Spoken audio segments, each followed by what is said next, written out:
Queridos irmãos, queridas irmãs em Cristo, sejam todos muito bem-vindos para mais uma transmissão do Instituto Vida para Todos. Dessa vez nós chegamos à mensagem de número 26, a luta espiritual contra as forças espirituais do mal. Efésios capítulo 6, versículos de 10 a 12.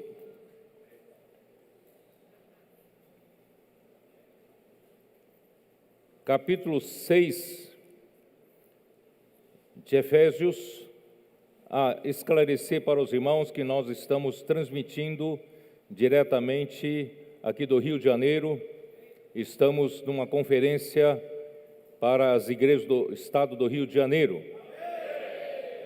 Graças ao Senhor que nós estamos com um espírito muito elevado. Ontem saímos para pregar o Evangelho, fábrica de vencedores. Muitas pessoas foram salvas, ganhas, e muitos receberam o Evangelho do Reino através da palavra escrita. E hoje, domingo de manhã, nós estamos terminando com a segunda mensagem, com a mensagem de número 26 da palavra profética. Nós vamos falar hoje um pouco sobre a luta espiritual.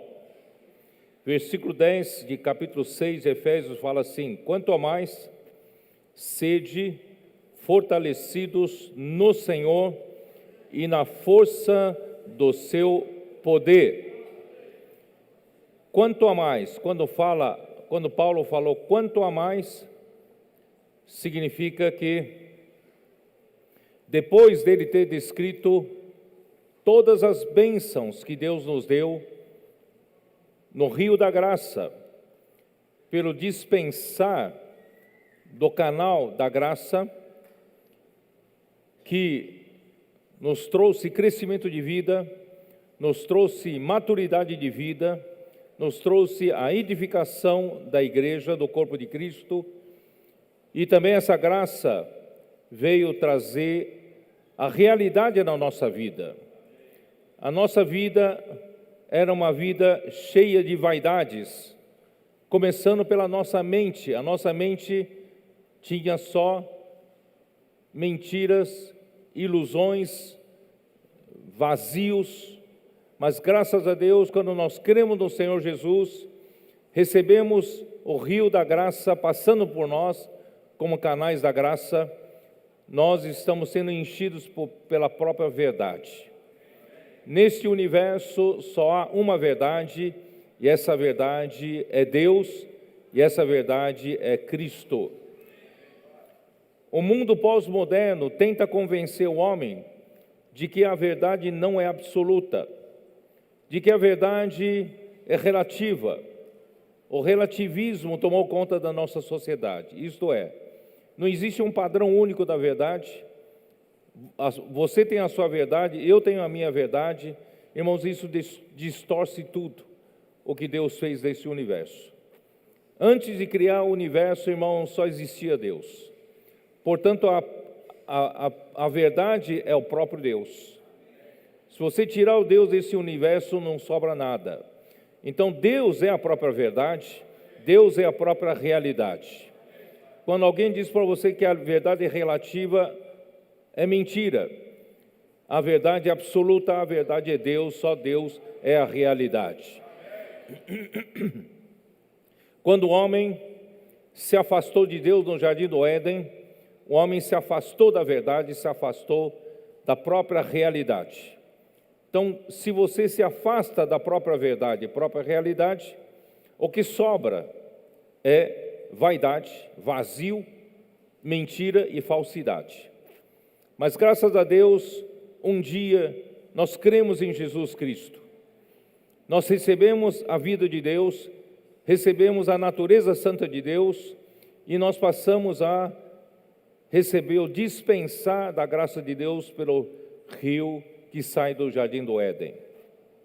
E dessa forma, nós, pela graça, crescemos, pela graça, somos edificados, e não só isso, a nossa vida começou a se encher da própria verdade, pois Cristo diz: eu sou o caminho, a verdade e a vida. E a nossa vida passou a ter sentido, passou a ter consistência. Não só uma fachada, mas nós temos a realidade por trás. E não só isso, Deus que é amor tomou conta de nós. Passamos a amar Deus e amar os homens. E Deus que é luz também iluminou o nosso ser. Não vivemos mais na escuridão, nós vivemos na luz, onde qualquer pecado, nós temos a sensibilidade porque vivemos na luz. Por isso, irmãos, graças a Deus, estamos cada vez mais sendo trabalhados por Deus para nós andarmos na graça, na verdade, no amor e na luz, isto é, andar no Espírito. E assim nós passamos a entender a importância da palavra de Deus na nossa vida. E a palavra de Deus, irmãos, que nos dá direção, a palavra de Deus é que faz acontecer toda a obra de Deus, e nós passamos a falar entre nós com a palavra de Deus. Passamos a praticar a imersão na palavra. E essa palavra está sendo constituída em nós, dirige as nossas vidas e faz a obra de Deus. Maravilhoso. E, irmãos, essa palavra está mudando o nosso casamento. A imersão na palavra está mudando a nossa família. A imersão na palavra está mudando a nossa relação de trabalho. Isto é, todo o viver humano nosso foi normalizado. Agora, quanto ao mais, quer dizer, a igreja do lado positivo está prosseguindo nessa linha de procedimento por meio da graça, mas nós precisamos saber de que existe ainda mais uma coisa para se atentar. Quanto ao mais, nós temos uma luta espiritual. Tá? Então eu vou ler de novo um resumo que eu fiz aqui. A graça, depois de descrever tudo o que o rio da graça executará na nossa vida, o apóstolo lembra-nos de que estamos em uma luta espiritual. A graça nos salvou e nos tornou canais dispensadores da mesma graça para outras pessoas. Dispensando a graça a outras pessoas através da pregação do Evangelho, cuidando delas, crescemos e amadurecemos e a igreja é edificada. Como resultado, estamos sendo enchidos por Cristo, ou preenchidos por Cristo, como a verdade, a própria realidade. Com as experiências mais profundas da graça, nós temos o amor, porque Deus é amor. A nossa vida se tornou uma vida de doação e de entrega para Deus e para o próximo. A oferta e sacrifício de aroma suave para Deus. Deixamos de lado todo o nosso egocentrismo para viver a realidade do amor no nosso dia a dia. Também passamos a viver na luz, sensíveis ao pecado e às obras das trevas. Na luz mantemos um coração puro e humilde e mantemos a boa consciência. Dessa forma, pelo suprimento abundante da graça, verdade, amor e luz pelo Espírito, incorporamos toda a realidade espiritual no nosso viver humano, na vida conjugal, familiar e no relacionamento de trabalho. Fechamos todas as brechas para o inimigo de Deus e assim estaremos prontos para a luta espiritual. Então agora eu vou falar sobre a nossa luta. Qual é a nossa luta? Porque existe a luta. A Bíblia mostra que Satanás tem um reino. Mateus 12, Evangelho de Mateus, capítulo 12,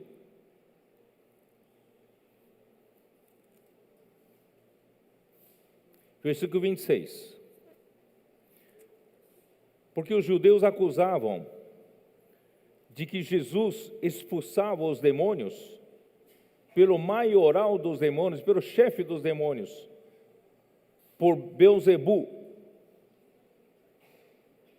Então Jesus responde, versículo 26, se Satanás expele a Satanás, dividido está contra si mesmo, como, pois, subsistirá o seu reino?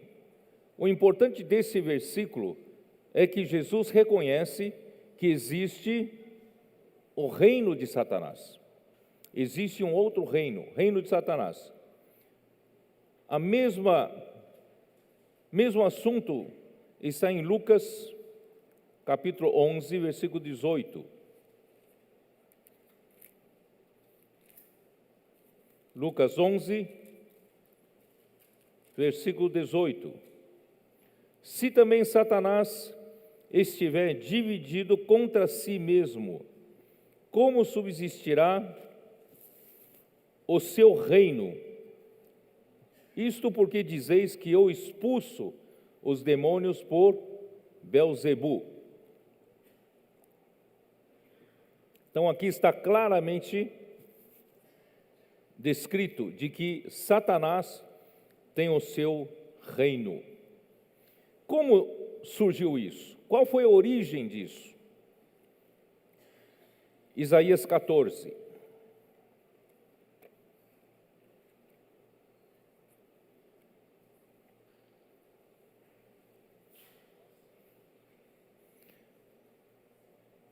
Antes da criação,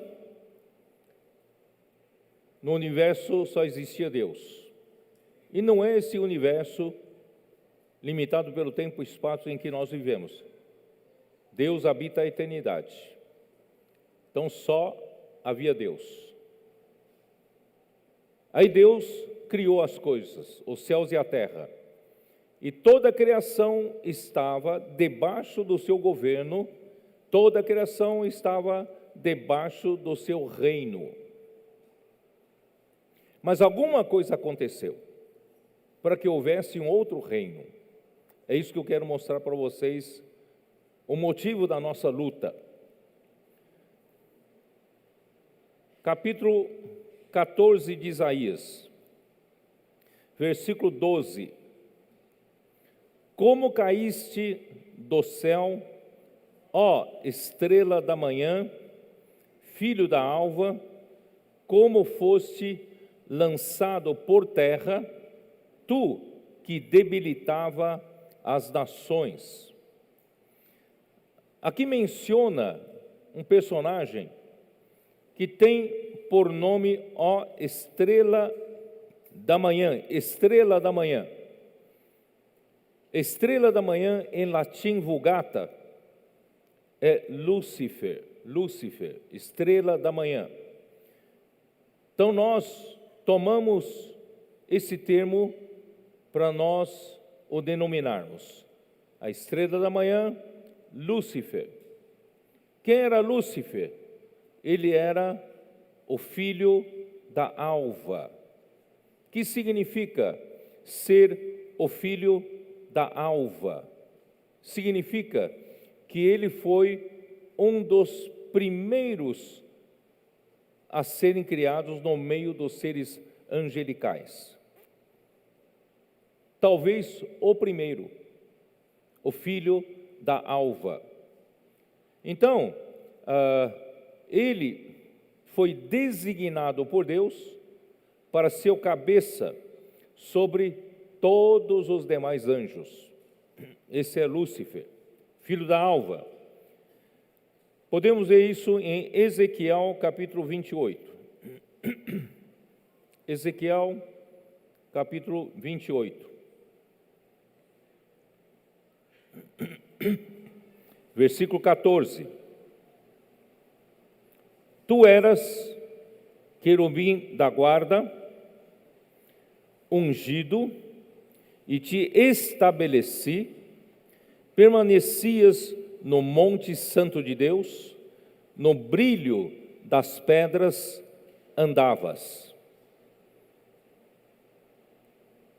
Ele, Lúcifer, tinha uma posição de destaque, tinha uma posição de líder. Ele tinha o privilégio de permanecer no Monte Santo de Deus, do terceiro céu onde Deus habita. Ele era querubim da guarda, ungido, ele era aquele que estava mais próximo de Deus, que guarda a glória de Deus. E a sua posição era tão destacada, se você olhar para o livro de Judas, versículo 9, o livro de Judas fica depois da terceira carta de João. Livro de Judas, versículo 9, eu vou falar um pouco o versículo 8 para vocês saberem o contexto. Ora, estes da mesma sorte, quais sonhadores alucinados, não só contaminam a carne, como também rejeitam governo e difamam autoridades superiores. Quer dizer, existe alguns que difamam governos, difamam autoridades superiores. Mas não é assim com o arcanjo Miguel. Versículo 9. Contudo, o arcanjo Miguel, quando contendia com o diabo e disputava a respeito do corpo de Moisés, não se atreveu a proferir juízo infamatório contra ele. Pelo contrário, disse: o Senhor te repreenda. Por esse versículo, dá para você perceber que Miguel, o arcanjo Miguel, tinha uma posição, quando Deus estabeleceu, inferior a Lúcifer. Então ele não ousava fazer qualquer acusação infamatória contra o diabo, contra Lúcifer, e apenas diz: Deus te repreenda. Isso quer dizer que esse personagem Lúcifer tinha uma posição de destaque, o cabeça sobre todos os anjos quando ele foi criado. Em Isaías 14, vamos voltar para Isaías 14. Em Isaías 14, quando começou a falar de Lúcifer, versículo 12, mas essa porção da palavra, a profecia é contra o rei da Babilônia, contra Nabucodonosor. Então Lúcifer foi descrito aqui como alguém identificado com Nabucodonosor, rei da Babilônia. Isso está no versículo 4 do mesmo capítulo, Isaías 14, versículo 4. Dá uma olhada. Então, proferirás este motejo contra o rei da Babilônia e dirás: como cessou o opressor, como acabou a tirania. Isaías 14 está profetizando a respeito do fim da tirania do diabo, do fim da tirania de Satanás. Quebrou o Senhor a vara dos perversos e o cetro dos dominadores, que feriam os povos com furor, com golpes incessantes, e com ira dominavam as nações, e com perseguição irreprimível. Já agora descansa, está sossegada toda a terra, todos exultam de júbilo. Essa é uma profecia, irmãos. Depois nós pregamos o Evangelho do Reino e nós ganhamos essa luta. Nós vamos tirar, né, libertar essa terra da tirania dele. Vamos libertar, irmãos, as nações que estão debaixo de uma perseguição irreprimível. Essa é a nossa luta. Senhor Jesus. Então, Isaías 14, versículo 12 diz assim: Como caíste do céu, ó estrela da manhã, filho da alva, como fostes lançado por terra, tu que debilitava as nações. Tu dizias no teu coração: eu subirei ao céu, acima das estrelas de Deus exaltarei o meu trono. As estrelas de Deus aqui referem-se aos anjos. Ele quer exaltar o seu trono acima dos anjos, de todos os anjos. E no monte da congregação me assentarei. O monte da congregação é onde Deus congrega os líderes dos anjos para uma assembleia. E nas extremidades do norte ele se assentará onde habita Deus. Subirei mais acima das mais altas nuvens e serei semelhante ao Altíssimo. Irmãos, toda rebelião é promovida pela disputa do poder, pela ambição pelo poder.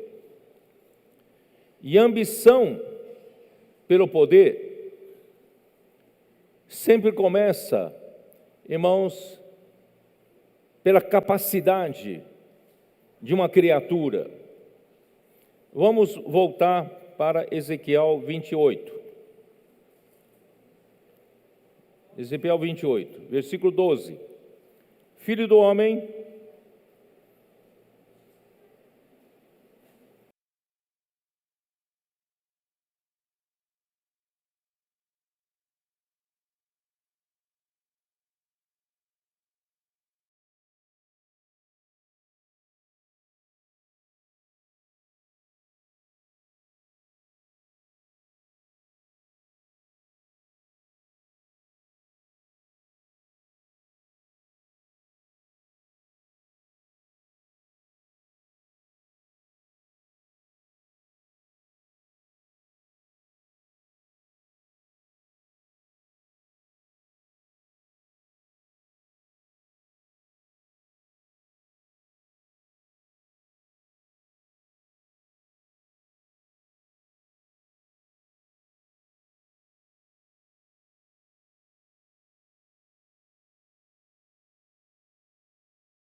ser igual a Deus. Ele ambicionou de que Deus fosse precisar dele para governar sobre a criação. Porque Deus é o Criador, talvez não entenda a criatura. Ele poderia ser esse intermediário e poderia funcionar como rei adjunto. Essa ambição pelo poder, irmãos, fez com que a iniquidade entrasse no seu coração. Aí ele pecou. Irmãos, todas as rebeliões na Bíblia, todas as rebeliões na Bíblia, estão vinculados à ambição pelo poder.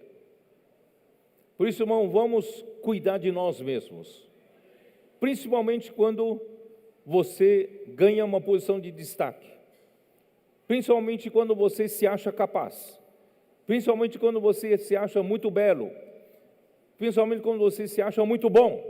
Irmãos, nós estamos a um passo da queda, a um passo da rebelião. Por exemplo, em Números capítulo 12, vocês se lembram da história? Eu tenho vários versículos, mas eu vou mencionar poucos. Números capítulo 12, isso. Versículo 1. Falaram Miriam e Arão contra Moisés, por causa da mulher cuxita que tomara, pois tinha tomado a mulher cuxita.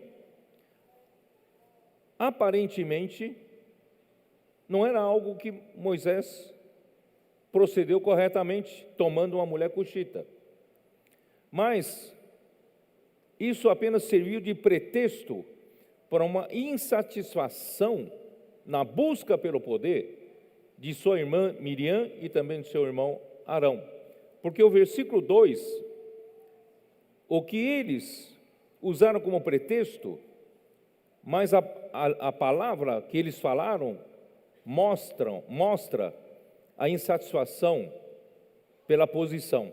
Versículo 2 diz assim: e disseram, porventura tem falado o Senhor somente por Moisés? Não tem falado também por nós? O Senhor ouviu. Irmãos, Deus, Ele escolhe homens como canais para falar por Ele aqui na terra. E Moisés foi escolhido na época em que Deus o levantou para levar o povo de Israel para a boa terra de Canaã.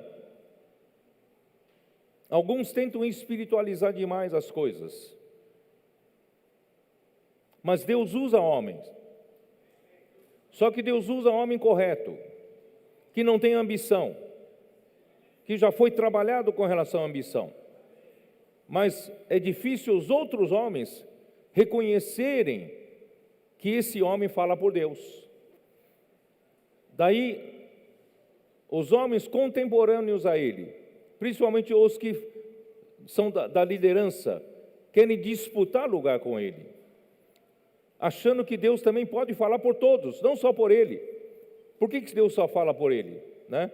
Aí, versículo 6, Deus diz: então disse Deus, ouvi agora as minhas palavras, se entre vós há profeta, eu, o Senhor, em visão a ele, me faço conhecer e falo com ele em sonhos.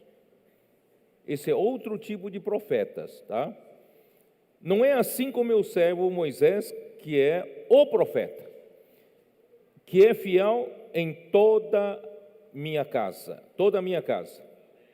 Boca a boca falo com ele, claramente, e não por enigmas, pois ele vê a forma do Senhor. Quer dizer, Moisés, ele é tão próximo, tão íntimo do Senhor, que ele vê a silhueta do Senhor.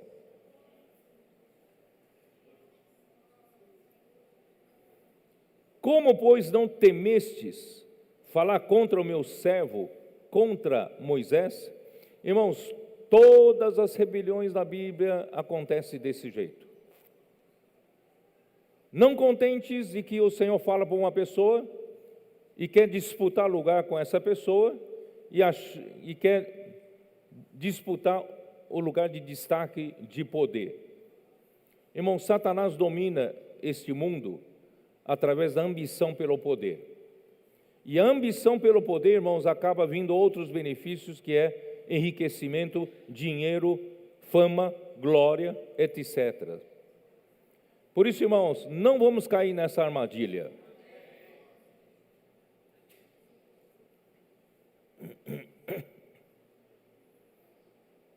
Ele quis exaltar-se para ser igual a Deus, o seu coração se elevou, se ensoberbeceu por causa da sua impressionante formosura, está em King James atualizada, e corrompeu a sua sabedoria por causa do seu resplendor, e Satanás se tornou o adversário de Deus. 1 Pedro 5:8.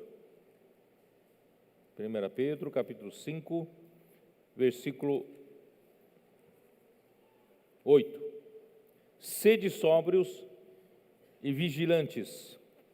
O diabo, vosso adversário, anda em derredor, como leão que ruge, procurando alguém para devorar. Vocês estão tendo a consciência de que estamos no meio de uma luta espiritual? O diabo se tornou, Lúcifer se tornou o diabo e se tornou Satanás, adversário de Deus. Ele hoje anda ao nosso derredor como leão que ruge, pronto para pegar sua presa, procurando alguém para devorar. Apocalipse 12, versículo 9.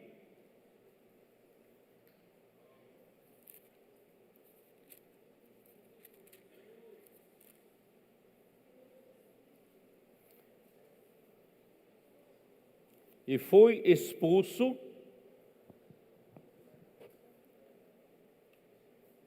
o grande dragão, a antiga serpente, que se chama Diabo e Satanás, o sedutor de todo mundo. Sim, foi atirado para a terra, e com ele os seus anjos. Na King James atualizada fala que o diabo, Satanás, ele é aquele que tem a capacidade de enganar o mundo inteiro. Então, o nosso adversário, irmãos, é muito poderoso. Ele é capaz de enganar e seduzir o mundo todo. Capítulo 20 de Apocalipse, versículo 2. Ele segurou o dragão, a antiga serpente, que é o diabo, Satanás, e o prendeu por 1000 anos. Então, agora surge personagem não só de Satanás, diabo, antiga serpente, né? Antiga serpente e o dragão, o grande dragão. Então esse é o nosso adversário. Mas o que ele faz com esse mundo?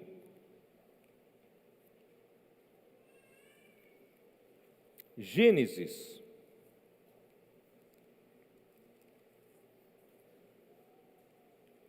capítulo 11.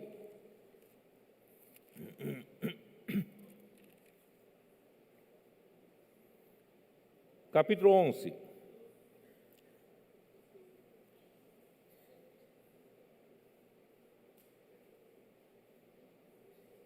Versículo 4. Disseram: vinde, edifiquemos para nós uma cidade e uma torre, cujo tope chega até aos céus, e tornemos célebre o nosso nome, para que não sejamos espalhados por toda a terra. Trata-se da Torre de Babel. A Torre de Babel é uma declaração do homem quando formou reinos na terra por Nimrod, declarando que o homem não mais quer estar vinculado a Deus. O homem não quer mais exaltar o nome de Deus, o homem quer exaltar o seu próprio nome, tornar célebre o seu próprio nome. Isso foi o resultado do surgimento de um personagem chamado Nimrod, no capítulo 10, versículo 8. Cuxi gerou a Nimrod. Cuxi gerou a Nimrod, o qual começou a ser poderoso na terra, foi valente caçador diante do Senhor, daí dizer-se como Nimrod, poderoso caçador diante do Senhor. O princípio do seu reino foi Babel, Ereque, Acade e Calné, na terra de Sinar, e daquela terra saiu ele para a Síria e edificou Nínive, Reobote, Ir e Calá. Vocês estão vendo por que em Isaías 14, Satanás, que era Lúcifer, foi identificado como rei da Babilônia. Porque Nimrod fundou o primeiro reino dos homens aqui na terra em Babel. Assim começou a Babilônia. Por que a Babilônia acaba sendo contra o reino de Deus? Porque em Babel, Nimrod, ele estabeleceu o seu reino, o seu governo humano. Se você olhasse para o pano de fundo daquela época de Nimrod, aproximadamente 150 anos antes de Nimrod, Deus havia exterminado a raça humana com dilúvio. Só deixou a família de Noé para dar sequência à vida dos seres humanos, a sobrevivência, a continuação. Então, quando Noé e seus filhos saíram da arca, havia cadáveres por toda a terra espalhados. Imagine você a sensação de tragédia que a humanidade experimentou nesse novo começo. Daí se espalhou um temor a Deus, mas não é um temor santo a Deus, mas é um temor de que Deus voltasse a castigar o homem dessa maneira cruel, como Nimrod espalhava. Então Nimrod dizia para esse povo que vivia debaixo do medo, constante medo de se fizesse alguma coisa errada, Deus poderia castigar o homem de novo e promovesse outra tragédia. Mas, irmãos, o que Nimrod fez? Vamos acabar com a tirania de Deus. Não vamos mais ter medo de Deus. O homem pode se virar sozinho. O homem pode declarar independência a Deus. O homem consegue cuidar de si mesmo. Nós não precisamos de Deus. É assim que começou o primeiro governo do homem na terra. E o homem precisa, principalmente para sobreviver, de 3 itens. Primeiro, sustento. Segundo, entretenimento, alegria, prazer. Terceiro, segurança. Por isso, Nimrod inventou cidades. Então ele começou a colocar grupos de pessoas dentro de uma cidade. E dentro de uma cidade criou-se um sistema em que todos pudessem sobreviver, todos tivessem o seu sustento, e dentro de uma cidade todos estariam guardados nessa cidadela contra qualquer invasor, teriam segurança, e também dentro dessa cidade eles poderiam criar itens de entretenimento, alegria, prazer, vinho, né? E dança, etc, etc. E assim o homem entendeu que o homem pode cuidar do homem. E o homem começou a declarar independência a Deus. No seu auge, construiu uma torre com a intenção de atingir o topo da torre até o céu, dizendo para Deus: Deus, nós não temos medo de você não. Se você mandar outro dilúvio, nós vamos estar lá em cima. Assim surgiu o governo humano. E ele governa esses homens iam pela sede e pelo poder. Pela ambição pelo poder. Porque quem tem poder tem dinheiro. E quem tem dinheiro tem privilégios. É ou não é? E ele continua governando a terra desse jeito. Ó Senhor Jesus, quero que vocês enxerguem quem é o nosso inimigo. Estamos lutando contra quem? Salmos capítulo 2.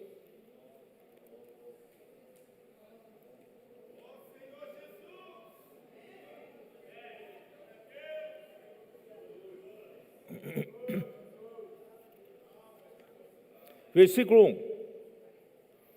Porque se enfurecem os gentios e os povos imaginam coisas vãs. Os reis da terra se levantam e os príncipes conspiram contra o Senhor, contra Deus, e contra o seu ungido, Cristo, dizendo: rompamos os seus laços e sacudamos de nós as suas algemas.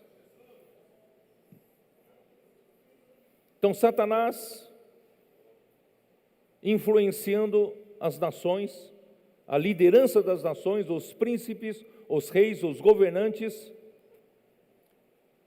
Vocês devem estar percebendo que o nosso mundo moderno também, e já estamos no final dos tempos, sendo levado para isso. A intenção final do inimigo de Deus, irmãos, é fazer o homem se libertar totalmente de Deus, não ter mais nenhuma ligação com Deus. Vocês imaginam o seguinte: Nimrod começou a fundar o governo humano, começou a fundar várias cidades em Babel, que se tornou Babilônia, e depois ele foi para a Síria e fundou várias cidades a partir de Nínive, na Assíria. Vocês perceberam que enquanto o povo de Israel existia na terra, como a nação de Israel e a nação de Judá, para onde eles foram levados cativos? O reino de Israel foi para a Síria e o reino de Judá foi para a Babilônia. Exatamente esses dois lugares. Portanto, irmãos, Satanás quer usar o reino da terra, os reinos da terra também, irmão, para levar em cativeiro o povo de Deus. E nós não podemos nos permitir isso. Aí o Senhor levantou a nação de Israel, porque até então, sob influência de Nimrod, todas as nações da terra se tornaram pagãs. Todas as nações da terra se tornaram idólatras. Mas através de Abraão, Isaque e Jacó, Deus conseguiu um reino aqui na terra. Mas infelizmente esse reino foi levado em cativeiro também, para a Síria e para a Babilônia. Mas Deus vai restaurar ainda esse reino no final dos tempos. Mas sem antes restaurar a realidade na igreja. Por isso, irmãos, quando veio a nação de Israel, quando veio Jesus Cristo, introduziu o cristianismo, mudou um pouco o padrão de comportamento do mundo. Porque a palavra de Deus foi dada através dos 10 mandamentos para o povo de Israel, através das leis para o povo de Israel. Isso influenciou o mundo. Depois, com Cristo, o cristianismo também influenciou o mundo.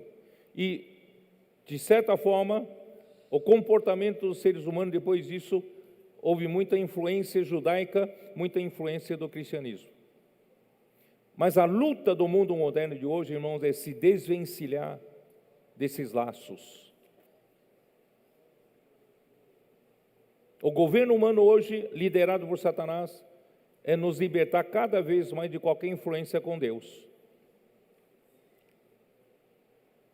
E qualquer influência com a palavra de Deus. O homem não quer a palavra de Deus, o homem não quer Deus, o homem quer se desvincular totalmente de Deus e de seu ungido. Mas, irmão, nós estamos indo justamente pelo caminho inverso. Nós vamos introduzir o reino de Deus por meio da palavra de Deus. Introduzindo Deus e Cristo, a sua liderança, o seu reino. Por isso, irmãos, os reis da terra se levantam, querem se libertar dos laços e das algemas com relação a Deus. Mas o versículo 4 diz: ri-se aquele que habita nos céus, e o Senhor zomba deles. O que vocês podem fazer? na sua ira, a seu tempo, lhes há de falar, e no seu furor os confundirá. O homem pensa que é sábio, o homem pensa que é poderoso, mas, irmãos, só Deus mexer um dedo, tudo se confunde. Versículo 6 mostra que Deus não escolheu Lúcifer para ser o seu interlocutor com a criação. Desde no seu propósito eterno, antes da criação do mundo, Deus já havia pré-estabelecido, nem Satanás sabia, nem o Lúcifer sabia, Deus já havia pré-estabelecido que Cristo seria o escolhido de Deus. Por isso que no versículo 6 diz assim: eu, porém, constituí o meu rei sobre o meu santo monte Sião. Ele é o escolhido, Cristo foi o escolhido, porque Cristo se tornou homem. Se Lúcifer achava que Deus precisava de uma criatura para entender a criatura, graças a Deus que Jesus se tornou homem. Ele compreende o homem, ele sabe que é a natureza humana, ele pode compadecer-se de nós que temos nas nossas fraquezas, é ou não é? Então, irmãos, aí, ainda mais, quando ele escolheu, ele ungiu, né, esse homem. Proclamarei o decreto do Senhor. Eis, ele disse: tu és o meu filho, eu hoje te gerei. Quer dizer, na ressurreição de Jesus Cristo, Deus o fez filho primogênito, gerado por Deus. Aí, Deus o ressuscitou, ou colocou nos lugares celestiais acima de todo principado e poder. Isso está em Efésios capítulo 1. Aí Deus disse: assenta-te aqui à minha direita, até que eu ponha teus inimigos por estrado dos teus pés. Aí o Senhor Deus fala para o seu filho, versículo 8: pede-me, pede-me, pede-me que eu te darei as nações por herança, e as extremidades da terra por tua possessão. É só pedir, eu vou te dar. E com vara de ferro as regerás, e as despedaçarás como um vaso de oleiro. Irmãos, e Deus está atendendo o pedido do filho. Salmo 110.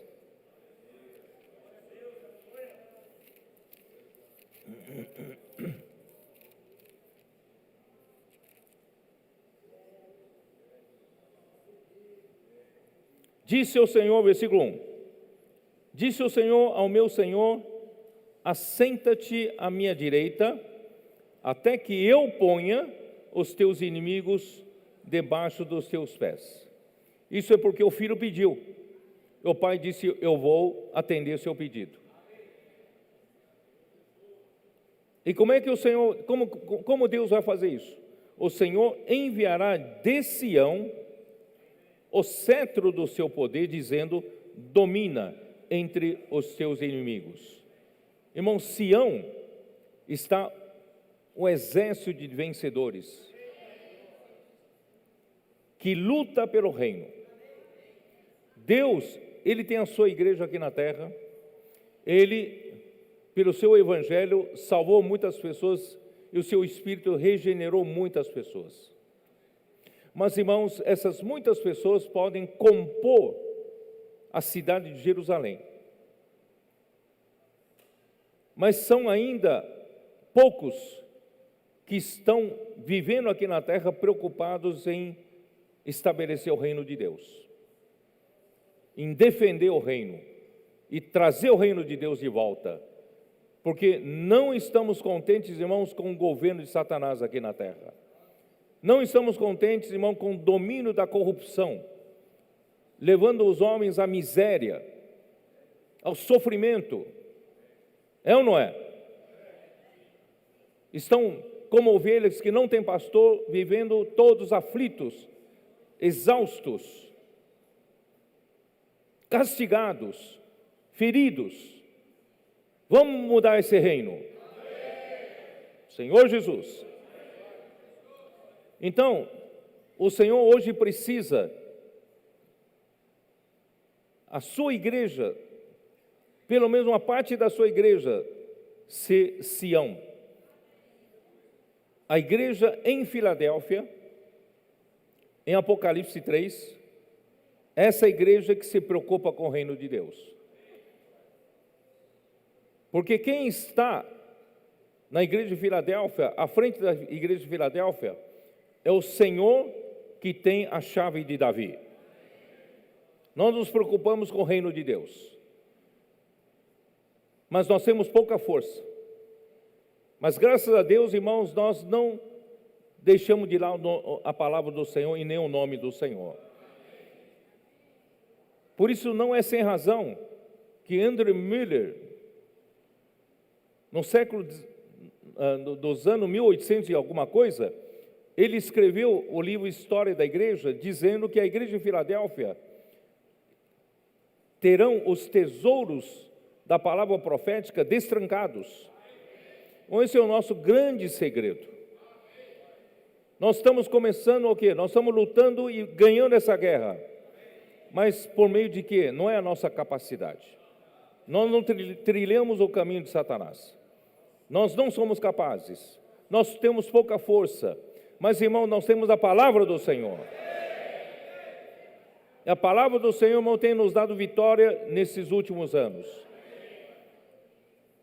Nós cremos na palavra, somos simples, somos obedientes. Irmãos, a palavra tem feito o seu trabalho. Essa é a nossa arma da vitória.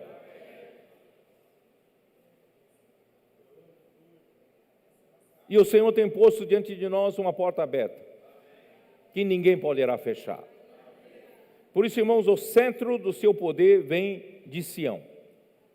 Aí versículo 3, irmãos, diz: apresentar-se-á voluntariamente o seu povo no dia do seu poder, com santos ornamentos como orvalho emergindo da aurora, serão os teus...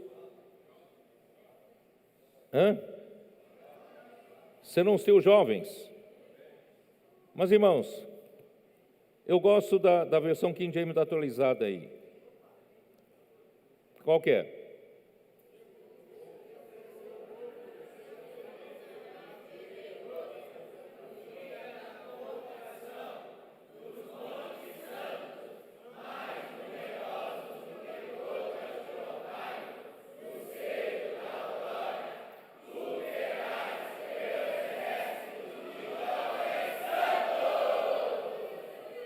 Teu povo se apresentará generoso.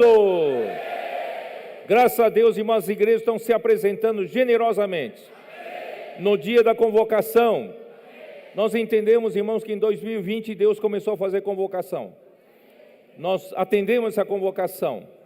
E nos montes santos, mais numerosos do que gotas de orvalho, no seio da aurora, Deus prometeu por seu filho: tu terás teus exércitos de jovens santos.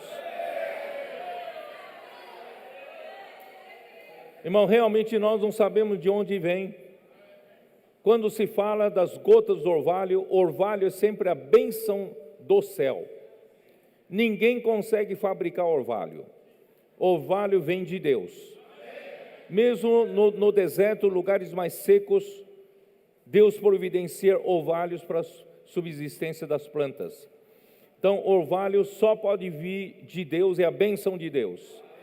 Irmãos, no momento final, crucial, era o momento em que todos os nossos jovens estarem distraídos. Os jovens da nossa sociedade viverem apáticos, amando ao mundo, tantas modernidades, tantas tecnologias, informações, comunicações, para distraírem os nossos jovens, mas o Senhor está fazendo um milagre em Sião. Os jovens estão caindo como gotas de orvalho. Está começando a ser difícil segurar as nossas crianças. A saída de ontem, irmãos, vários irmãos me mandaram as crianças intrépidas. Ninguém segura mais.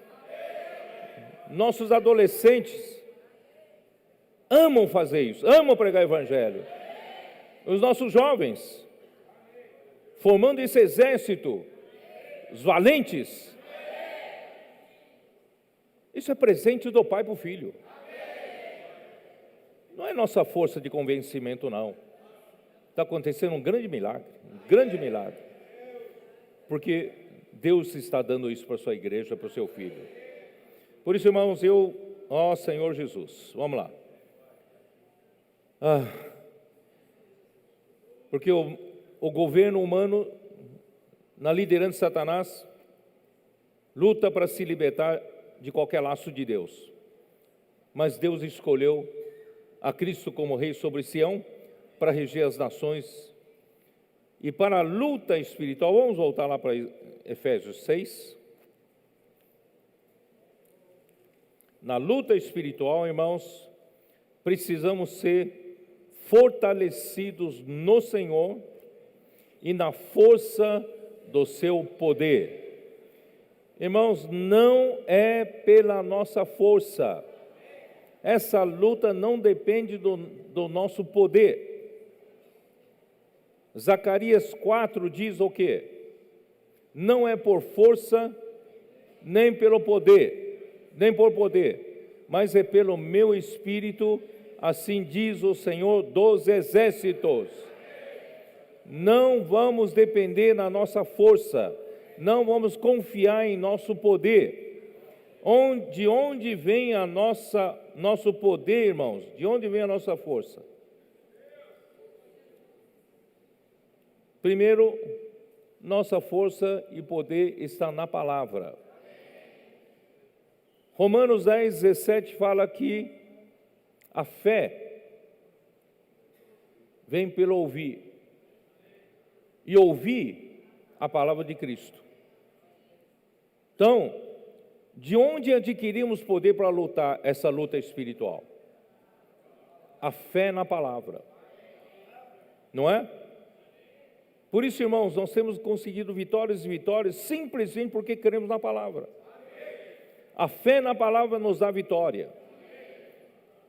Efésios capítulo 1.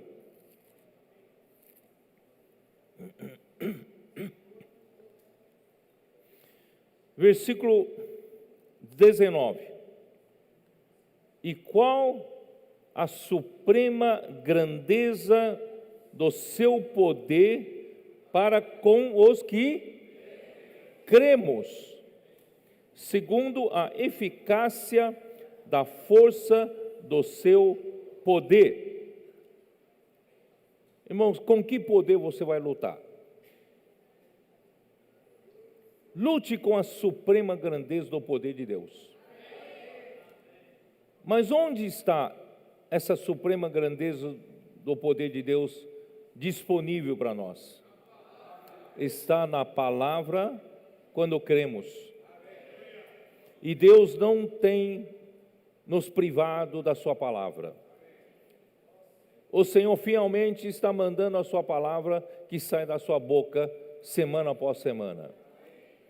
E basta-nos, irmãos, não complicar, mas crer com simplicidade e praticar com obediência, irmãos, as coisas acontecem. A vitória vem. Então, se você quer vencer essa luta, irmãos, vamos usar a suprema grandeza do poder de Deus para vencer. Que suprema grandeza é essa do poder de Deus? É aquele mesmo poder que exerceu ele em Cristo, versículo 20. Ressuscitando dentre os mortos e fazendo sentar à sua direita nos lugares celestiais.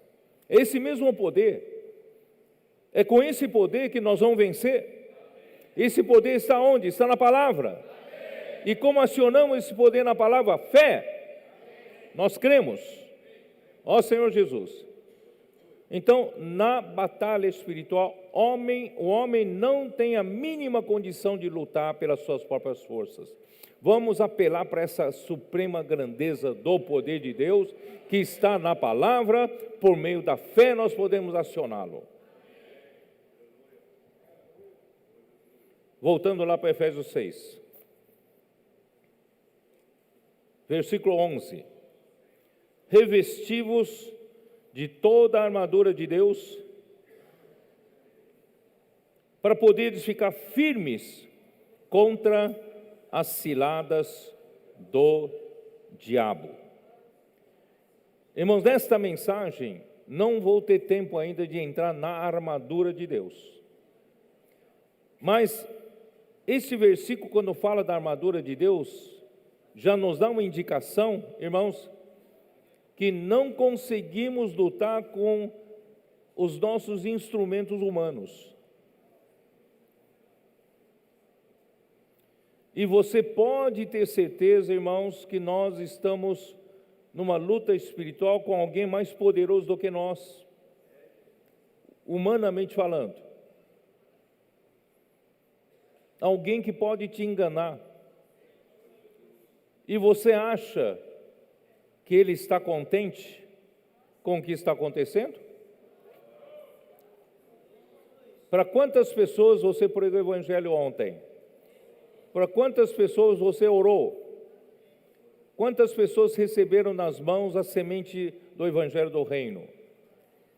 Irmãos, nós estamos conquistando não só terreno na terra de metros quadrados, nós estamos conquistando o coração das pessoas. Quantas pessoas que ontem ainda estavam debaixo do domínio do império das trevas e hoje já está no reino da luz. E você acha que o inimigo de Deus está contente? Está com ódio da igreja. E você acha que ele não vai armar coisas para nós? Aqui fala da cilada do diabo.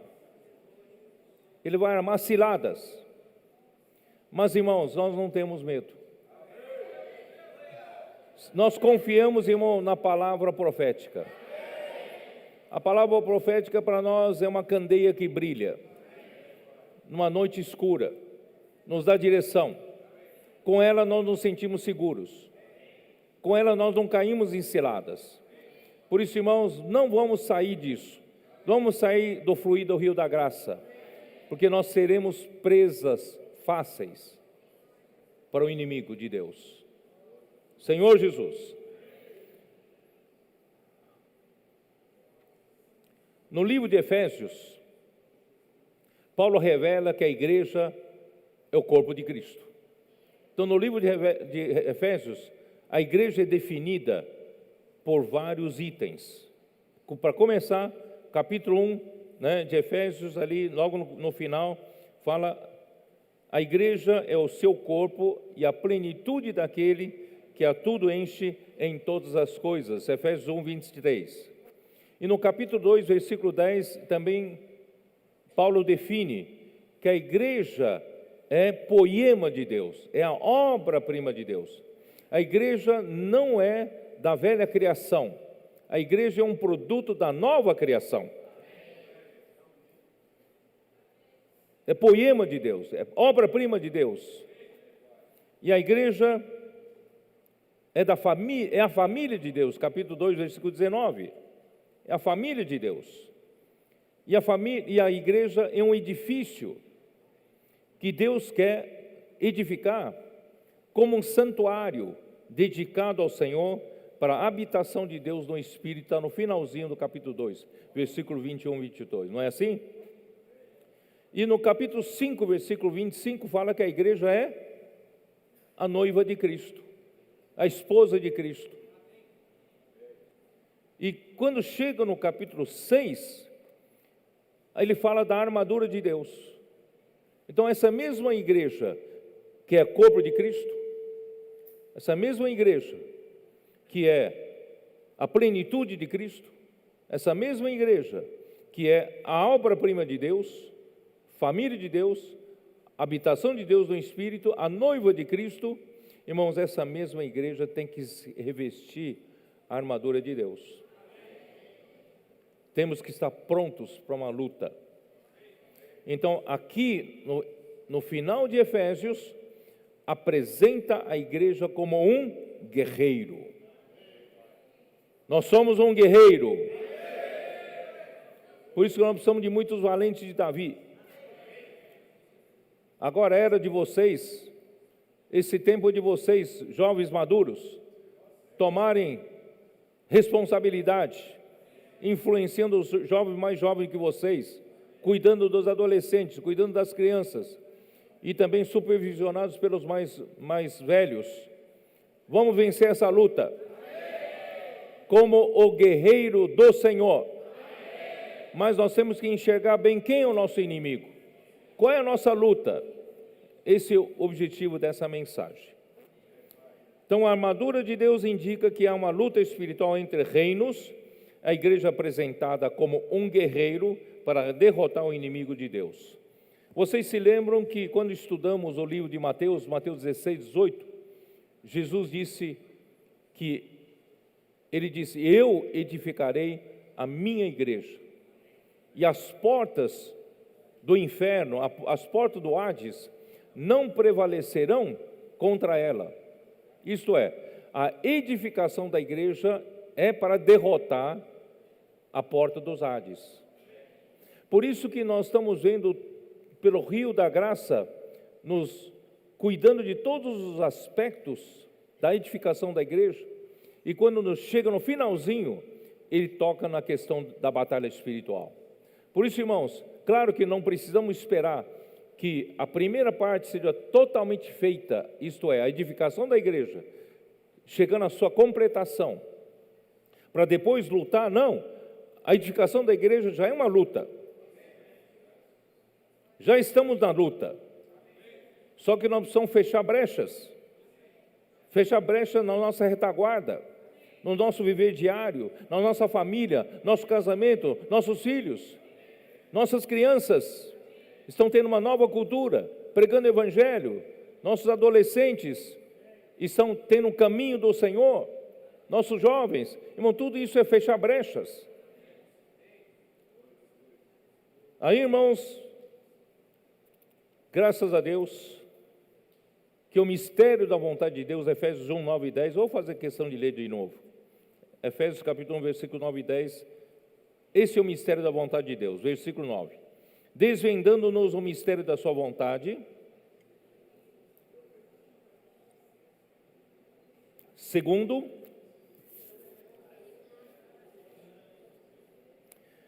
o seu beneplácito que propuseram em Cristo. Essa é a vontade que dá prazer para Deus.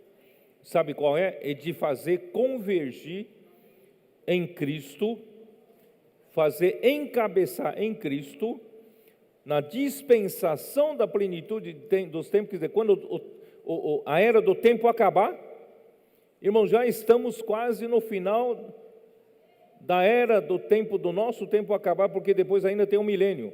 Mas antes do milênio, irmão, nosso tempo aqui está no fim já. Senhor Jesus. Na dispensação da plenitude dos tempos, todas as coisas. Deus quer que Cristo encabece sobre todas as coisas. Isso quer dizer que quando Cristo encabeçar todas as coisas, irmãos, o reino de Satanás já terá sido expulso. Por isso, irmãos, estamos trabalhando para isso através da pregação do Evangelho. Todas as coisas significam tanto as do céu como as da terra. Por isso, irmão, quando nós saímos para pregar o Evangelho, estamos colocando o governo de Cristo na vida das pessoas. Chega de Satanás usurpar a vida das pessoas. Por isso, irmão, nós falamos que nós podemos trazer muitos jovens para fazer SEAP, para serem preparados para o exército do Senhor. Irmão, muitos jovens estão à toa nesse mundo. O inimigo de Deus está acabando com o futuro dos nossos jovens. Famílias desajustadas. As pessoas não veem o futuro. Não está na hora, irmãos, de dar um futuro para os nossos jovens. Aperfeiçoá-los no SEAP. Tornarem-se em comportores.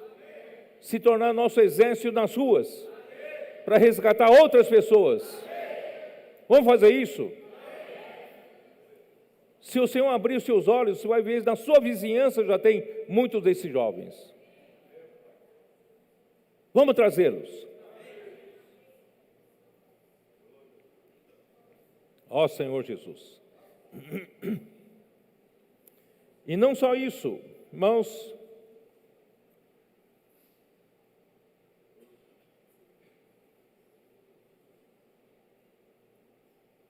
Hebreus 1, versículo 13.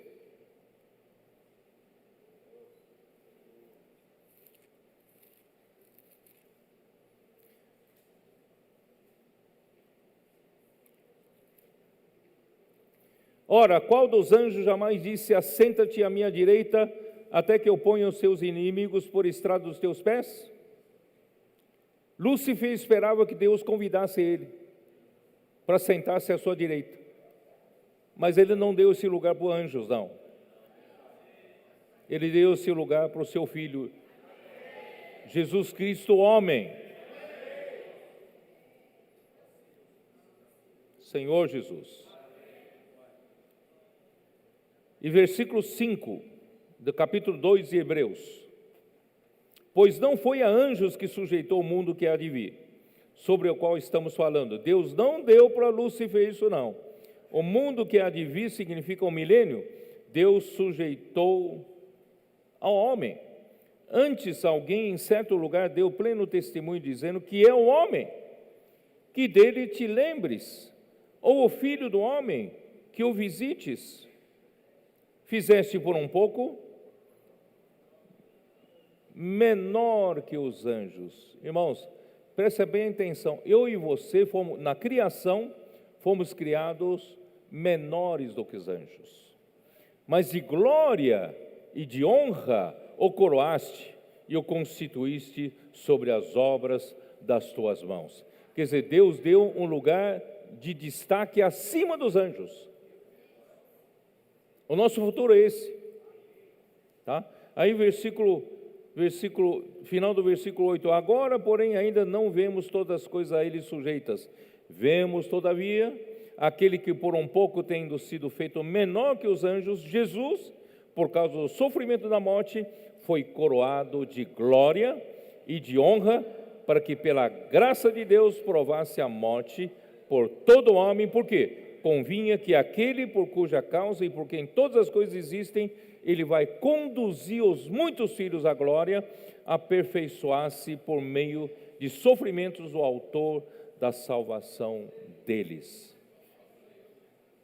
Deus prometeu dar para o seu filho, e ele vai cumprir. Capítulo 10, versículo 12 de Hebreus. Vocês estão animados? Não, eu estou muito animado. Jesus, porém, tendo oferecido para sempre um único sacrifício pelos pecados, assentou-se à destra de Deus, aguardando daí em diante até que os seus inimigos sejam postos por estrado dos seus pés. Amém? Capítulo 8, versículo 1, também de Hebreus. Ora, o essencial das coisas que temos dito é que possuímos tal sumo sacerdote que se assentou à destra do trono da majestade nos céus. Então ele já foi entronizado. Ele está acima de todo principado e toda potestade. Irmãos, agora nós, vencedores da igreja, nós também vamos reger todas as nações. Nós seremos arrebatados também ao terceiro céu, antes da grande tribulação. Apocalipse 12, 5. Se você hoje lutar pelo reino, Deus também vai te livrar da grande tribulação. Apocalipse 12, versículo 5. Nasceu-lhe, pois, um filho varão, que há de reger todas as nações com cetro de ferro, e o seu filho foi arrebatado para Deus até o seu trono. Irmão, quando terminar a nossa luta aqui, nós vamos ser recebidos no terceiro céu. Mas como é que eles venceram? Por que são vencedores? Versículo 11. Eles, pois, o venceram por causa do sangue do Cordeiro. Não é baseado na sua própria justiça. Nós estamos aqui, irmão, pelo sangue do Cordeiro. Em segundo lugar, por causa da palavra do testemunho que deram. Não é só palavra vazia, mas uma palavra que se tornou seu testemunho, palavra que se tornou sua realidade. Pelo fluir da graça, nós somos enchidos da realidade. Irmãos, nós vencemos pela palavra do testemunho que damos. E mesmo em face da morte, irmãos, não amaram a sua própria vida. Não amaram a vida da alma, sua própria vida. Isso quer dizer o que, irmãos? Como Paulo fala em Atos capítulo 20, o que ele falou ali? Em nada considero a minha vida preciosa para mim mesmo. Versículo 24, Atos 20, 24. Irmãos, eu tenho pautado a minha vida nesse versículo. Porém, em nada considero a vida preciosa para mim mesmo. Irmãos, eu realmente não tenho mais interesse em dinheiro, em poder, em glória, em bens, né? Não tenho, a minha vida não considero preciosa para mim mesmo. Em nada considero a vida preciosa para mim mesmo, contanto que complete a minha carreira e o ministério que recebi do Senhor Jesus para testemunhar o Evangelho da graça de Deus. Sabe que atitude é essa? Atitude de quem dá 110% de si.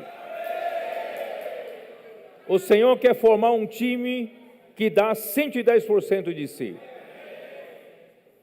Nós queremos dizer para o Senhor, Senhor, nós nos candidatamos a esse time. Time do sonho de Deus. Em inglês se chama Dream Team. Nós somos esse time do sonho de Deus. Não consideramos a nossa vida preciosa para nós mesmos. Tudo que fazemos, irmão, nós damos 110% para o Senhor.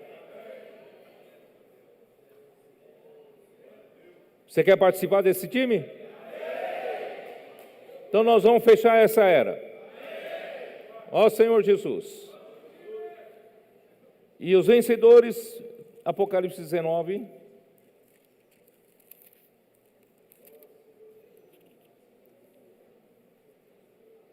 (7 a 9) vai dizer que, irmãos, os vencedores finalmente serão arrebatados do terceiro céu. E nós iremos com Cristo na sua vinda, sua parousia. E no final da grande tribulação, nós participaremos das bodas do Cordeiro. Ou seja, os vencedores serão a noiva. Representarão a igreja para participar, para casar-se com Cristo. E aí começar 1000 anos de festa do casamento. Então, irmão, por isso aqui fala assim, versículo 7, alegremo-nos, exultemos e demos de glória, porque são chegadas as bodas do Cordeiro, cuja esposa si mesma já se ataviou, pois lhe foi dado vestir-se de linho finíssimo, resplandecente e puro, que, irmão, nossa conduta, a nossa justiça subjetiva, irmãos, já foi totalmente lavado pela lavagem de água pela palavra. Não temos mais nada, irmão, que Satanás possa acusar. Então lhe disse o anjo, escreve, bem-aventurado aquele que são chamados à ceia das bodas do Cordeiro, e acrescentou, são estas as verdadeiras palavras de Deus. Então haverá esse casamento, e após essa união no céu, essa união, irmão, nós juntaremos ao nosso grande general. No capítulo, versículo 11 do capítulo 19 ainda de Apocalipse, vi o céu aberto e eis um cavalo branco. O seu cavaleiro se chama Fiel e Verdadeiro e julga e peleja com justiça. Os seus olhos são chama de fogo, na sua cabeça há vários diademas, tem um nome escrito que ninguém conhece, senão ele mesmo, está vestido com manto tinto de sangue, e o seu nome se chama o Verbo de Deus, a Palavra de Deus. Irmãos, a palavra é que nos dará vitória, e ele é a palavra de Deus. Seguiam-no os exércitos que há no céu, montando cavalos brancos com vestiduras de linho finíssimo, branco e puro. Irmão, esses exércitos somos nós. Ó Senhor Jesus. Bom, aí não vou mais ler para vocês aqui, irmão, nós estaremos participando da última batalha, a batalha de Armagedon. E ali nós vamos derrotar, irmãos, anticristo, falso profeta, com os exércitos que seguirão a eles. Eles serão lançados para dentro do lago de fogo, definitivamente. E Satanás será preso por 1000 anos. Nós entraremos para o milênio, irmãos, da manifestação no reino dos céus, para reinar com Cristo. Isso está em Apocalipse 20, versículo 4, final do 4. E viveram e reinaram com Cristo durante 1000 anos. E versículo 6. Bem-aventurado e santo é aquele que tem parte na primeira ressurreição. Sobre esses a segunda morte não tem autoridade, pelo contrário, serão sacerdotes de Deus e de Cristo e reinarão com ele os 1000 anos.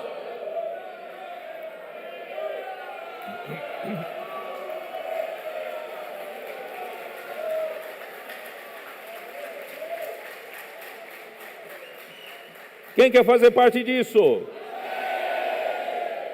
Esse time do sonho de Deus está se formando. Efésios 6, voltando para Efésios 6, vamos continuar, mais um versículo. Versículo 12. Porque a nossa luta não é contra o sangue e carne, e sim contra os principados e potestades, contra os dominadores deste mundo tenebroso, contra as forças espirituais do mal nas regiões celestes. Irmãos, a nossa luta é contra aquele grande dragão de Apocalipse 12, a antiga serpente que se chama o diabo e Satanás. Ele é o sedutor de todo mundo, ele é o grande enganador do mundo inteiro. E ele, juntamente com os anjos que o seguiram na sua rebelião. Irmãos, os anjos são maiores do que nós em força e poder pela criação. Vou só mostrar para vocês esse versículo, 2 Pedro, capítulo 2, versículo 11. Por isso, não tente lutar com suas próprias forças. 2 Pedro 2, versículo 11. Ao passo que anjos, embora maiores em força e poder, não proferem contra elas juízo de infamante na presença do Senhor. Isso eu só quero provar para vocês, irmãos, a sua força natural não vence nenhum ser angelical.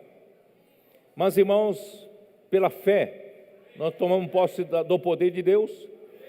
E pela fé, irmãos, o nosso cabeça já está sentado acima de todo o principado e potestade. E também pela fé, irmãos, Cristo nos ressuscitou. Isso está em Efésios 2, dá uma olhada. Cristo já nos ressuscitou e na sua ressurreição, versículo 6. Efésios 2, 6. E juntamente com ele nos ressuscitou e nos fez sentar nos lugares celestiais em Cristo Jesus. Homem foi criado menor do que os anjos.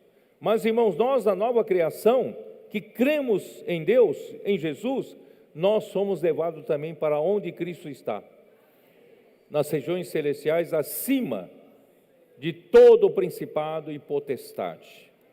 Estão acima deles. Por isso, irmão, não vamos ter medo deles, não.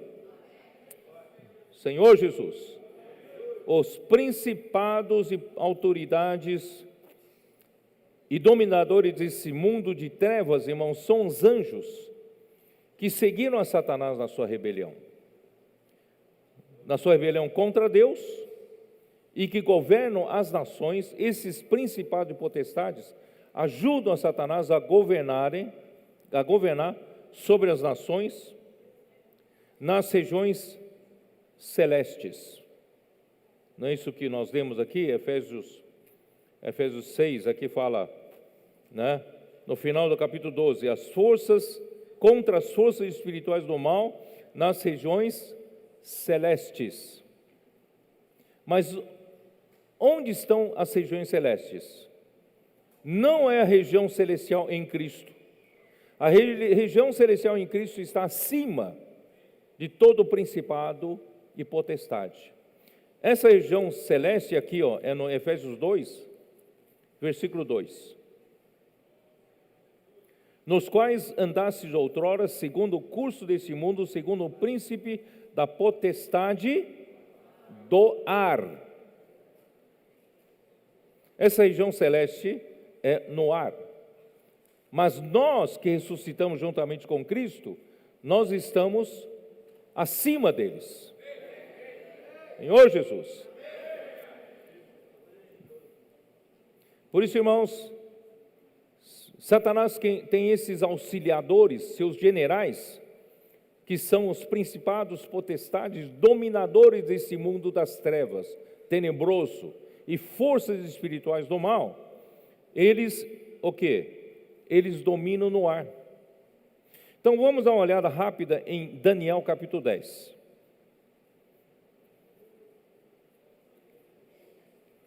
Sabe onde fica Daniel? Daniel capítulo 10.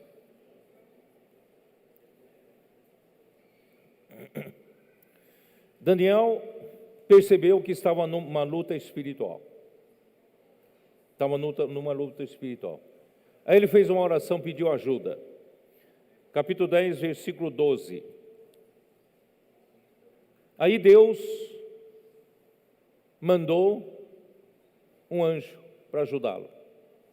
Esse anjo lhe disse, versículo 12, então me disse, não temas, Daniel, porque desde o primeiro dia em que aplicastes oração a compreender e a humilhar-se perante teu Deus, foram ouvidas as tuas palavras, e por causa das tuas palavras é que eu vim. Irmão, a nossa luta, embora nós estamos aqui na terra, a nossa luta é espiritual. E a luta espiritual, irmãos, acontece nos ares. E quando nós oramos, irmão, Deus manda os seus anjos para lutar conosco, por nós.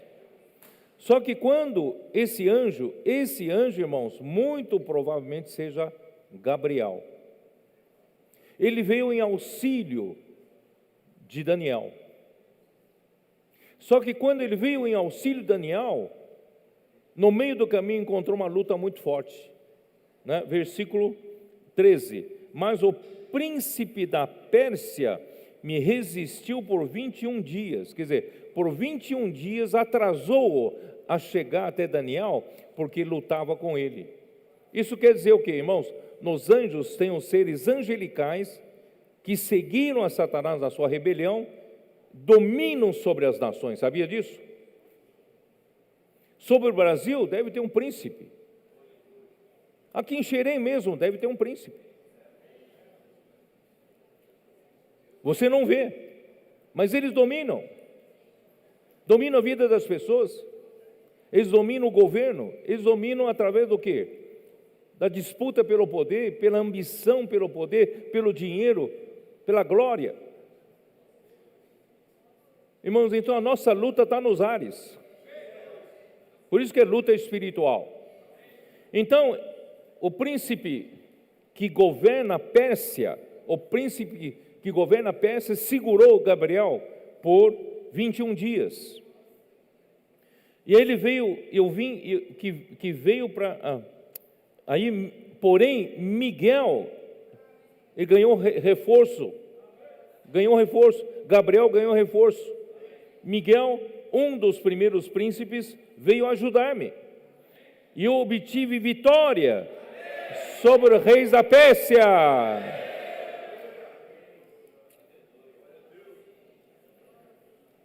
É o versículo 19, e disse, não temas, homem muito amado, paz seja contigo, sê forte, irmão, sê forte. Ao falar ele comigo, fiquei fortalecido, e disse, fala meu Senhor, pois me fortaleceste. Quando o Senhor fala, nos fortalece. E ele disse: sabes por que eu vim a ti? Eu tornarei a pelejar contra o príncipe dos persas. Saindo eu, eis que virá o príncipe da Grécia. Não só na Pérsia tem um príncipe, na Grécia tem outro príncipe. Mas eu te declararei o que está expresso na Escritura da verdade. E ninguém há que esteja ao meu lado contra aqueles, a não ser Miguel, vosso príncipe. Irmãos, Senhor Jesus, após a queda, o homem foi desconectado do governo de Deus, ficou debaixo de um domínio, de uma autoridade, de um império das trevas. Colossenses 1,13, não é isso? Dá uma olhada, Colossenses 1,13. Esse é um império que domina as nações, domina as pessoas do bairro de Xerém, do Rio de Janeiro. Acho que Rio de Janeiro deve ter alguns príncipes bem fortes aí, né? Mas a igreja mais forte, vamos lá. Colossenses 1,13. Ele nos libertou do império das trevas e nos transportou para o reino do Filho do seu amor.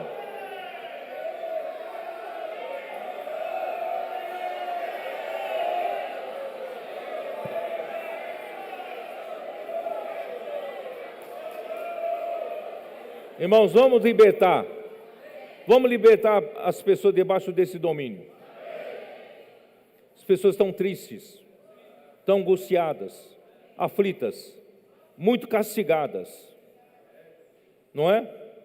Vamos libertar dessa tirania. Isso sim é tirania. Vamos libertar para o reino do Filho, o Filho amado de Deus. Ó Senhor Jesus. Bom, irmãos, para finalizar, eu vou dizer para vocês qual a verdadeira intenção dele. Quais são as ciladas dele? O que ele vai fazer? Eu vou usar Gálatas para vocês entenderem como no tempo de Paulo, como ele lutava. Gálatas 3, versículos de 1 a 5.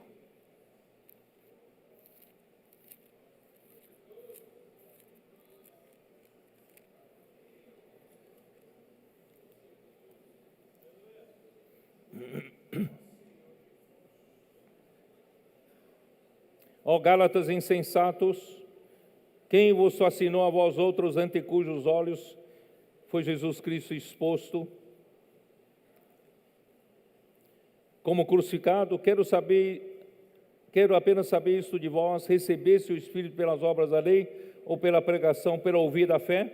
Sois assim insensatos, que tendo começado no Espírito e sejais agora vos aperfeiçoando na carne, terá sido em vão que tantas coisas sofrestes, se na verdade fosse em vão? Aquele, pois, que vos concede o Espírito e que opera milagre entre vós, porventura o faz pelas obras da lei ou pelo ouvir da fé, pela pregação da fé? Irmão, sabe o que quer dizer isso? Paulo foi muito fiel em falar a palavra profética para os Gálatas.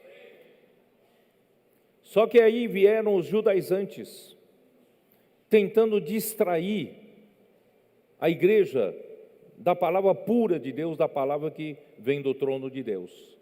Vem distrair dizendo o quê?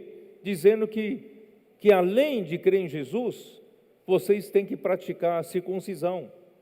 Vocês ainda têm que observar a lei de Moisés, senão vocês não serão salvos. Irmãos, primeiro, isso é heresia, isso é mentira. Mas em segundo lugar, isso é para distrair o povo de Deus da palavra profética. Hoje, a principal cilada do diabo é essa. Senhor Jesus. Versículo 14. Para que a bênção de Abraão chegasse aos gentios em Cristo Jesus, a fim de que recebêssemos pela fé o Espírito prometido. Quer dizer, o que Satanás não quer, irmãos, que vocês recebam e vivam pela fé, pelo Espírito prometido. A hora que nós vivemos, irmãos, soubemos usar a bênção de Abraão, vivemos pelo Espírito prometido, nós vamos ganhar um míssil tremendo para derrotar as hostes do inferno, né? E então, como eles fazem? Capítulo 4 de Gálatas, versículos 16 e 17. Tornei-me porventura vosso inimigo por vos dizer a verdade. Eu tenho sido fiel para falar para vocês a palavra que Deus quer falar, que é a palavra profética. Será que por causa disso me tornei inimigo de vocês? Os que vos obsequiam não o fazem sinceramente, mas querem afastar-vos de mim, para que o vosso zelo seja em favor deles. Na versão King James atualizadas, né, põe aí isso. Aqui, né, eu vou ler aqui, vou tentar ler. Aquele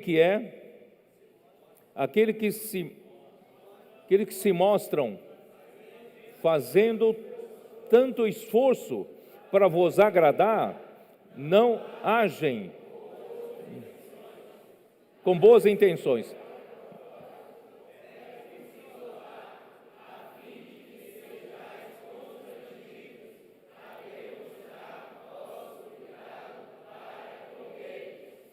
A artimanha de Satanás, irmãos, é isolar o apóstolo,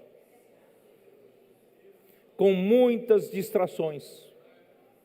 Então, irmãos, essa é a maneira dele trabalhar. Imagina se hoje, irmãos, se Satanás nos isolar da palavra profética, irmãos, toda a obra de Deus pararia aqui. Não é isso? Então, irmãos, não vamos cair na sua cilada, porque é a palavra que faz a obra de Deus. Outra tática, 1 Timóteo 1,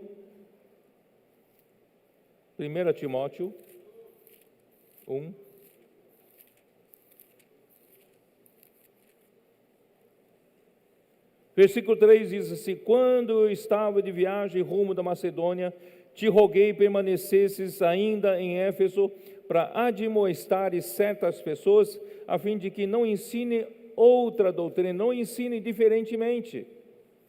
Sabe o que quer dizer ensinar diferentemente?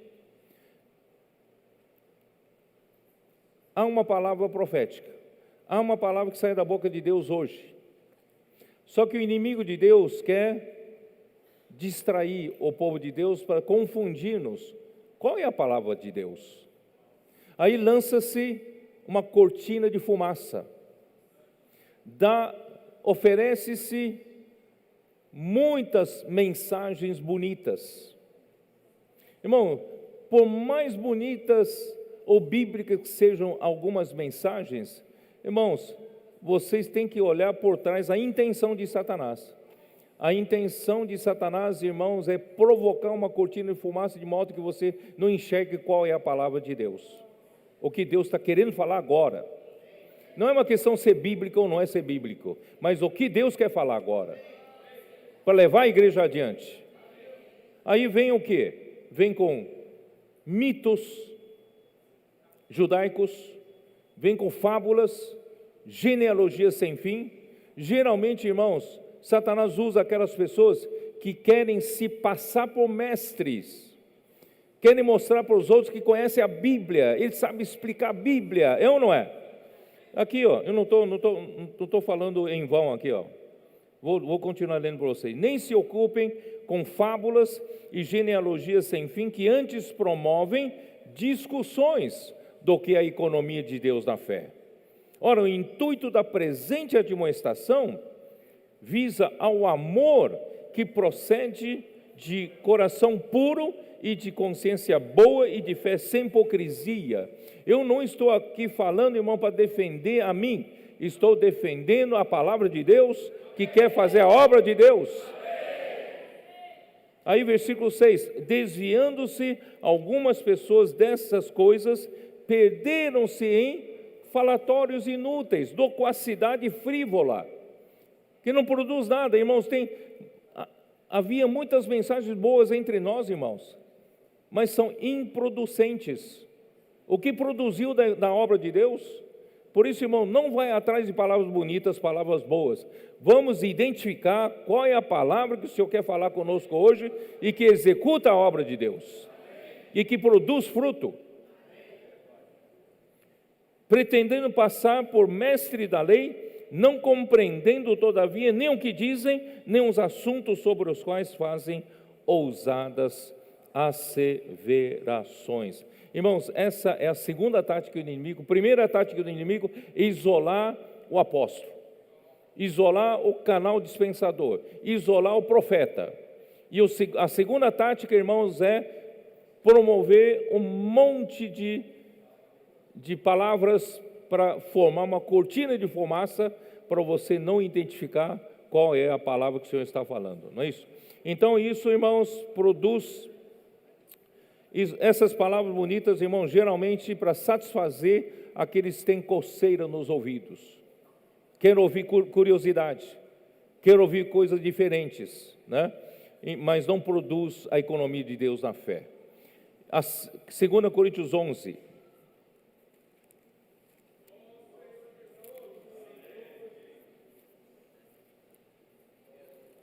2 Coríntios 11, versículo 3. Mas receio que assim como a serpente enganou a Eva com a sua astúcia, assim também seja corrompida a vossa mente e se aparte da simplicidade e pureza devidas a Cristo. Irmão, nosso coração para com Cristo, irmãos, não tem que ter dúvida, não tem que questionar.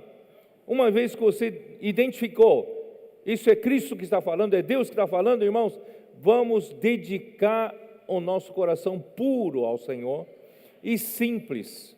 Por isso, irmãos, todos aqueles que estão ouvindo a palavra, apreciando a palavra, com simplicidade e obediência, está ganhando bênção. E a obra de Deus está sendo desenvolvida através deles. Por isso, irmão, nunca vamos permitir que comece a deixar que Satanás corrompa a nossa mente com questionamentos, dúvidas. Irmão, para com Deus nós não temos dúvida. Para com a palavra de Cristo não temos dúvidas. Somos puros, somos simples, somos obedientes. Aí a bênção vem, né? E capítulo 10, ainda de 2 Coríntios 10, Paulo fala assim do versículo 3: porque embora andando na carne, nós não militamos segundo a carne. A nossa luta não é segundo a carne. Porque as armas da nossa luta, nossa milícia, não são carnais, e sim poderosas em Deus para destruir fortalezas, anulando nós sofismas. Irmãos, nós não lutamos com as armas humanas, não usamos as armas da carne. Vocês sabem que nas últimas eleições eu tive que fazer um comunicado para a igreja, para nós não perdermos o foco. A igreja não pode perder o foco. A nossa luta não é na política.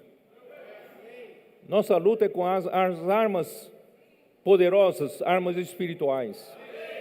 A pregação do Evangelho do Reino é a nossa luta. Alguns então começaram a duvidar. Pedro, você não deveria ensinar a igreja para quem votar, não sei o que. Eu falei, não. A nossa missão não é essa. A nossa luta não é contra carne e sangue. Infelizmente, irmãos, nessas últimas eleições, as lideranças de muitas e muitas denominações, muitos grupos cristãos, entenderam que a luta da igreja hoje na terra é politizando a igreja. E que os evangélicos devem mudar a linha da educação, a linha disso, a linha da cultura, tal. Irmãos, essa não é a nossa luta. A nossa luta, irmãos, é pela palavra e deixar o Espírito fazer a sua obra. E Ele está fazendo pela pregação do Evangelho, ganhando pessoa por pessoa, conquistando terrenos na vida das pessoas e conquistando terreno também, irmãos, na terra. Só esse ano, irmãos, o quanto de metros quadrados, quilômetros quadrados nós conquistamos no continente africano. Só nesse ano, Porto Rico está sendo invadido agora, nesse momento. Austrália, já é a segunda viagem nossa, não é? Ó Senhor Jesus, restauramos já Colômbia, Equador, Peru, Bolívia. Muitas igrejas foram recuperadas, foram restauradas. Estamos avançando, ganhando terreno. É isso que está preocupando o Porto dos Ades. Não vamos voltar atrás. Vamos lutar com o Evangelho do Reino, com a palavra de Deus, fazendo a obra de Deus. Porque as armas da nossa milícia não são carnais, e sim poderosas em Deus para destruir fortalezas, anulando o nosso sofisma. Sofismas parece-se a verdade, mas não é a verdade. E toda altivez que se levante contra o conhecimento de Deus, eles acham que, eu sei falar, conheço melhor a Bíblia do que você. Irmãos, não estamos preocupados com isso. Levando cativo todo o pensamento à obediência de Cristo. A fé é para levar a obediência. Quem crê, obedece. Então, os nossos pensamentos têm que ser levados à obediência de Cristo, estando prontos para punir toda desobediência, uma vez completa a vossa submissão. Isto é, com a submissão da igreja, irmãos, nós vamos fazer Cristo encabeçar todas as coisas. Amém? Vocês entenderam qual é a nossa luta? Não lute no lugar errado, nem com a arma errada. A nossa luta, irmão, é continuar nessa luta de pregar o Evangelho do Reino, tirar as pessoas do império das trevas, trazer para o reino da luz e trazer para a igreja. Vamos cuidar delas, vamos edificar junto conosco, e essas pessoas que entrarem, irmão, já vamos levar para o SEAP, levar para a comportagem, não espere não, eles já entram na nova cultura, eles já vão entrar para ser combatente como nós, exército como nós, né? Não precisa esperar muito não, né? Já tornar um exército de um time do sonho de Deus. Vamos dar 110% de nós, vamos dar tudo de nós para o Senhor. O Senhor vai poder voltar na nossa geração. Jesus é o Senhor, amém.